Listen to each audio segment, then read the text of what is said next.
All right, let's do it. Well, you guys know the drill. We are going to give our recap of the Critical Role episode before we dive in. We cut that out, host it separately for your convenience. And if you find yourself just on the recap, head on over to our full discussion video to hear our full thoughts on the episode. But without further ado, this is episode 106 of Campaign 3, Unseelie Interrupted. So we pick up in Vasselheim at Wayland's house, this sea popper, aka Chetney's superfan. The party is, I still believe it's the night before, like they haven't slept yet. And so we are kind of planning what the next move should be. And ultimately, Imogen decides to message Ira, the Nightmare King. And she tells him, hey, we're headed to the Fae. There's this meeting going down between Ludinus and the Unseelie, your favorite people. So we figured maybe you would want to join us to kind of mess that up and, see what's going on. Ira responds and says that he's just been laying low on Cravirus, still on Ruidus, but he would be happy to join if he could be of use to them. So they talk a little bit more, and then they tell him to meet them at Nana Mori's in the Feywild the next day. So at this point, everyone starts to go to sleep except Fern, who goes to talk to Waylon and says, how much will you sell me that egg for? Chetney's egg, which is Waylon's like most prized possession. And he goes, it's not for sale. And she goes, well, what if I trade you for it? And he says, well, I'm only interested in other like original Chetney pieces, like some that are rare that like, one of a kind no one else would have. And Fern kind of looks through what Chetney has given her, but isn't really, I don't think she's willing to part with the main thing Chetney gave her. And the other items she has, Waylon's not interested in. So she's like, okay, well, no worries. And then leaves. So Waylon goes to bed and Fern goes to bed, except not really. She has decided to just go steal the egg since he wouldn't give it to her. So she tries to do that, but it's trapped, and she quickly like gets her hand stuck in this safe, which like sets off an alarm. And here comes Waylon, out into his living room. And he's basically like his eye is like twitching as he's saying like, oh, it's fine, because Fern's like, oh, so sorry, and he's like praying to the Platinum Dragon like to give him the strength not to freak out. But he frees her from the trap, takes the egg himself, and like retreats to his bedroom with it. And Fern goes to sleep as well. So the next morning, Chetney thanks Waylon for his hospitality, and he warns him about Fern, being like, watch out for her. And Chetney also gives Waylon a carved peacock that I think like its feathers like spray out. And that, of course, has him head over heels. And the crew leaves, and they go to find Keyleth. And they ask her for a few things to help with the exhaustion from Ashton and Fern having gone in their Titan form, and also if she has any potions. And she is obviously the one who's going to help them get to the Feywild as well. She says, of course, she will help. She doesn't have potions, but she gives them some money and points them toward like some shops where they could go buy some stuff. And they ultimately decide that they aren't going to go buy anything yet. They're going to go to the Feywild first, but they keep the money. And during this little moment, there is a brief conversation about which god Breus is going to serve now, the Platinum Dragon or Asmodeus. And he basically says, you know what, I'm going to just kind of see what happens. Like, it's kind of up in the air. Like, we'll see who, treats me better kind of thing. He's very ambiguous at the end of the day.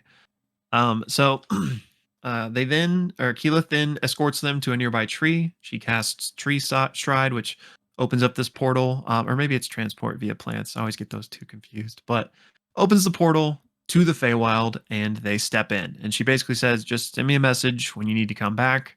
Assuming I'm not busy, I'll come get you guys. So the party step through this portal, and they arrive in the swampy Feywild. And Fern basically just starts leading them toward Ligament Manor. They arrive without issue. Fern introduces Mori to Breus and Dorian, who weren't with the crew last time they were here. Mori reveals that Fern's parents are still here, and she's like, let me make you guys some drinks. But there's a brief conversation with Chetney and Mori, because she looks at him and says, your legend is growing, which is their deal that they made. And he says, yeah, I have a fan club now. And he then gives her a piece of Ruidian glass and says, there's more where that came from. And she's like, yes, please bring me more. So then she makes some drinks. Everyone kind of, has a little meet and greet. And then Ira arrives. And there's a little bit of a cold, kind of flirty tension between Maury, Ira, and then also Breas, who kind of like little weird love triangle thing that happens. But they basically fill them in that they're going to go to the Unseelie, and Maury says, "Oh yeah, they've like there's been movement with them, so you guys need to go. Like you're probably already running late." So before they leave, Fern has a quick moment with her mom, who like comes downstairs, and her mom gives her a necklace, which is actually made out of the shattered lens. I forget the name of the lens, but from very early on in the campaign. So she gives her that, and then Maury conjures like these 9 spectral six-legged horses out of mist that the party is going to ride on, and she warns them not to ride too high or else they'll be visible, and that the horses only last an hour. So the crew says their goodbyes, gets on these horses, and then basically fly up out of Ligament Manor and head toward the Unseelie meeting place. And that's where the first half ends. Yeah, so coming back from the break, there's some classic D&D shenanigans of what are we going to name our horses? And they all settle on Japanese food names by accident. And then Ashley Johnson changes it up, and oh man, now I'm blanking on the name of hers. But they're like, great news, we don't have to worry about the horses dying because they're already dead. So because they're kind of like these spectral horses. They eventually make their way to the meeting ground, this sort of like cursed abandoned village where this, I don't know if it was like a temple, but like this sort of central building is. And they are thinking about like, how do we go about this? Like maybe we should like kill the guards as we move in. Maybe we should ambush them. But Orem points out like, well, isn't like the plan to kind of like create a rift and like turn them against one another? And so we can't just like go in guns blazing. We have to be very subtle about it. Ira is also present, and they ask Ira about the nature of this village and like what exactly happened here. Because the village is long abandoned, it's long overgrown. And in fact, as they're looking through it, they actually see a number of bodies, like long dead bodies that have been grown over and cocooned by like the Fey wildlife.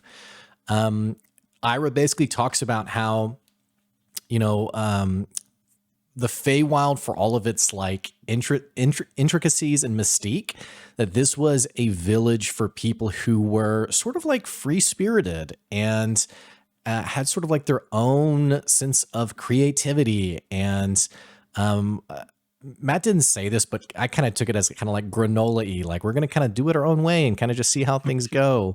And there's even a comment about how something about how those who maybe didn't necessarily have the same appreciation for the art chart that others did, that this would be a place that would attract those people who kind of want to create in their own right and like see what can happen. But that basically the village found itself meeting a sudden end. Picking up on that, there is a point later where Chetney does his grim psychometry on one of the corpses. Matt gives a cool flavor of like a vision happening in reverse. And basically the vision starts with people like foaming at the mouth, bleeding, like very Ebola-esque, by the way. Bleeding from the eyes, mouth, nose, everywhere, dying. Everyone's dying. And as the memory plays backwards, it plays back. I think it was a father who was like pouring a tea kettle for their son. And Chetney realizes that the water of the tea kettle is poisoned in some way, that there's something unsettled within it, or rather settled within it. Not only there, but all within like the groundwater too. Like this village is long gone, completely infected by whatever is present here. And that's the most that he gets of that memory. Coming back to the party does split up around this place. There's a number of guards present. They can also hear Gloamgut, who's sort of prowling around and moving around, keeping watch. And they do, in fact, decide, you know what, if we're going to like make this plan work out, we should at least take care of some of the perimeter guards that are keeping us from getting closer to like this central chamber where the meeting is happening. With the help of Ira, they begin, it's very like classic video game where like you take out a guard and like your NPC takes out one too. They're basically taking out guards while Ira is helping them also take out guards. There is a battle map down, and just for the sake of speediness, much of like this last hour is them navigating these guards. They do eventually make it towards the central chamber where there's 2 guards out front, and they finally just decide, you know what, like this is like the best chance we have to ambush and potentially take out some heavy hitters that would be important for Ludinus to have. Let's just go for it. There's a hold person casted on the 2 guards. They basically move in tactically and knock these guards out and kill them. And then inside the chamber meeting, they can hear Ludinus basically scolding someone who represents the Unseelie court about their inaction and helping him and the Ruby Vanguard. This person, who we don't get an identification of, basically is representing the Unseelie court and essentially says, we have to be subtle in our efforts. That's how we've always acted. We've always been kind of behind the shadows, and that is sort of our MO.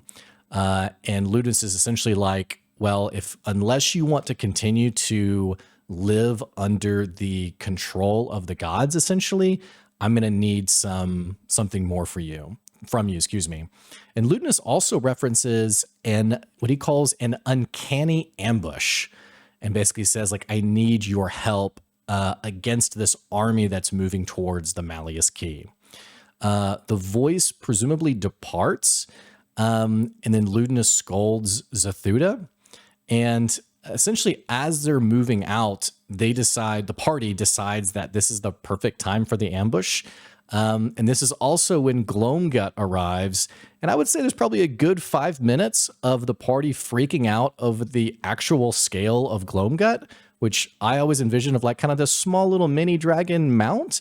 And Matt puts down this is probably the biggest mini in this campaign so far, an insanely large Gloamgut with Zethuda's mini on top, like mounted on the head.